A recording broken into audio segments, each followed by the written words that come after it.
Okay, so first thing is definitely... This is like the hardest initial... This is like one of the trickiest initial parts of Akuma, is getting used to always heavy DP confirming opponents on crouch for many of your light checks. Light confirms. It works at any distance, you just have to be ready to input it. You just have to get used to the... etc. But yeah. It's not worth it for Akuma to spend drive gauge on these. It's just not. The Akuma's drive gauge is kind of weird. I mean, the way I would describe drive gauge for most characters is that it's like, you want to hit a certain value threshold, but for Akuma, his optimal value threshold only comes from this. Nothing else that he does even comes close to landing, EX Adamant Flame in the corner. When you're in mid-screen, he can land these things, but the thing about spending resources is that the lower you can put your opponent, if your opponent is like beyond 50% health, if you can put them around this health point or further down, it becomes more worthwhile to spend resources to get to that point. And so because Akuma chunks damage so hard, it can be worth it for him to spend drive gauge in these ways. But yeah, it's just like, if he's full on drive gauge, and also his corner game is like the strongest. His corner throw loop and his damage output is incomparable to mid screen.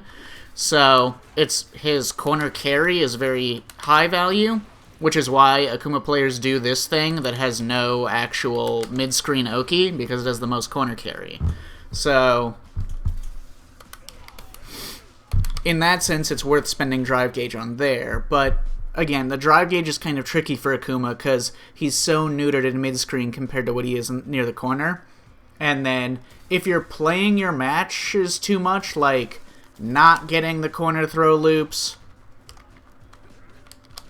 not getting these, then something about your gameplay has to change. Either what you're doing, how you're moving yourself, or how you're spending resources, because you need to be getting to that corner, right? So you can either get to that corner by backing up and then side switching, or usually you're probably going to just be pushing the issue. So I would say, yeah, make sure you can do that. Try to work on single hit confirming this. It's quite useful to have. When you're playing these interactions, you're going to be using that. You're going to be using this either into this for the corner carry. You definitely want it. If you can get the corner, you want to spend that. And then walk up crouch strong. If you have high drive gauge, see Akuma without like demon flip stuff and without his like fast walk speed and like creating, you know, whiff punish scenarios like this, using his stand light kick and his stand jab.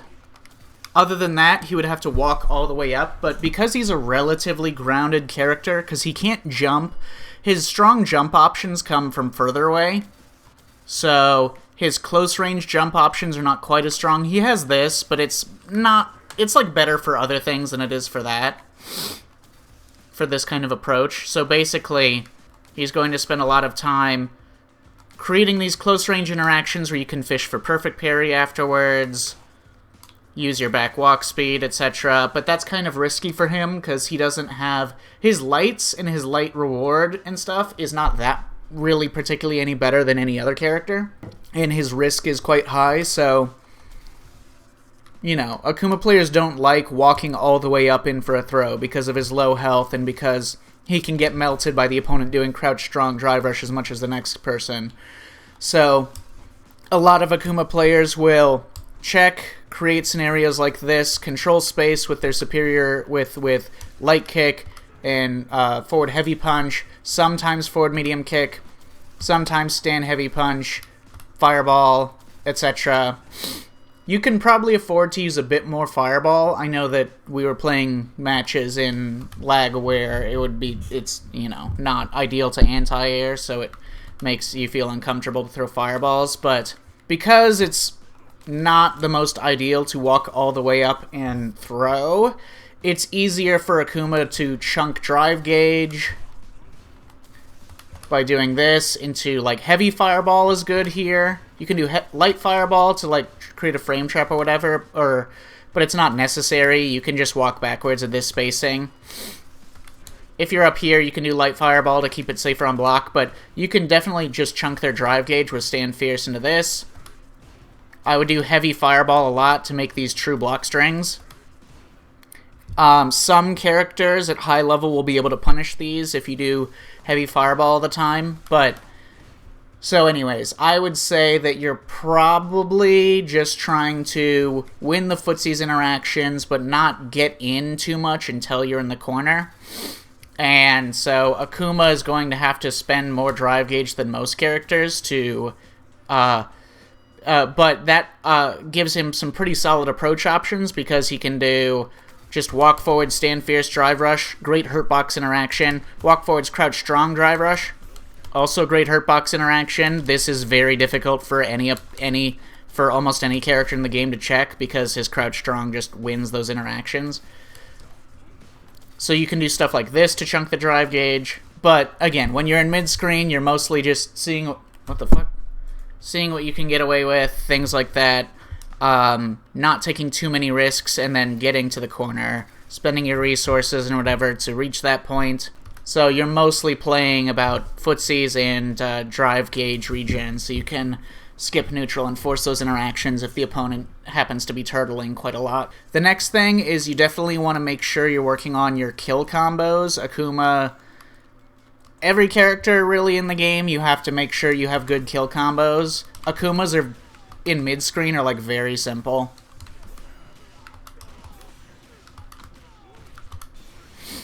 In mid-screen, he just loops that. But yeah, you want to have an eye on the damage output and have an idea of like what you can do when you kill. And then in the corner, you've got some variations. The default is just doing that. But then if you want to spend more resources after EX Adamant Flame, you've got let's see, if you have just a tiny bit more drive gauge, then you can probably do Crouch Fierce, EX Tatsu, Heavy Tatsu, okay? There's a lot of routes that Akuma players don't know about in the corner because his combos in mid-screen are so fucking simple. His combos in general are just so simple that there's certain optimal damage routes they don't even know about. So yeah, if you're not going into super, then that's good. If you are going into super, that, Crouch Fierce, Drive Rush, Crouch Fierce, into level 1, level 2, etc. If you have more drive gauge than that, you can do back roundhouse, charge, fireball. This one requires a little bit of execution.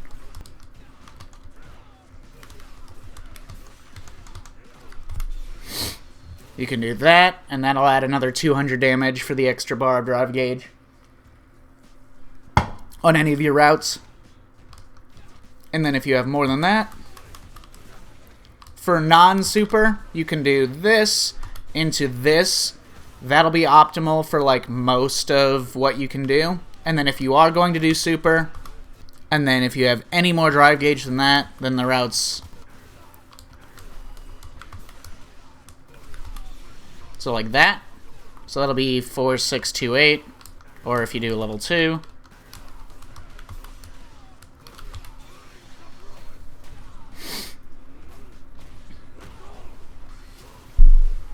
And yeah, that's pretty much it. The only other thing beyond that is some routes, some are more execution dependent than others. Some routes it may be possible to get a medium a Tatsu into a light DP into a level 3 at the end.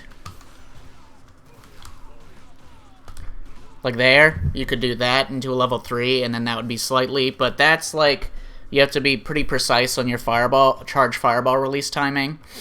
So anyways, that's, you know, whatever. And I would just say, in general, as Akuma, it's not worth it to play the character to just look for light damage all the time, unless you're, like, really good at whiff confirming his stand light kick. all of the Akumas, all of the professional Akumas, they all end their combos with heavy Tatsu every time, basically. I'm not going to argue with that. I can see one way or the other, but they all do it. I trust their expertise. It's not like Akuma has complicated combos. I would recommend just doing that. All right, like if you get like a light confirm like this, yes, that's worth it to do like the sweep ender. But if you get like a drive rush combo, just go for the heavy Tatsu. And then feel free to use, again, as Akuma is set up, you don't want to be taking risks on damage output that doesn't favor Akuma, or corner carry that doesn't favor Akuma if you're wrong. If you land light combos and light confirms like this, the corner carry that you get and the damage that you get is not worth it compared to another character that would be fishing with mediums to put you in the corner in a bad spot. And Akuma doesn't have the best side switch combos when he's put into the corner. He has like this shit, but it's cringe. Yeah, oh right, that's what I was going to talk about, is feel free to abuse more raw drive rush. There are solutions to his air approach that can put him in a bad spot. But, yeah, feel free to abuse his raw drive rush, because his kit is not necessarily built around his other approach options to get in range to throw against opponents in the mid-range are a little bit riskier. Raw drive rush into a 4-framer or into a bait, not super risky.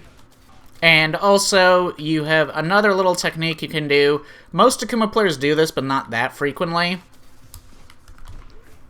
Buffer stand light kick in this range into light adamant flame. And it works out pretty well.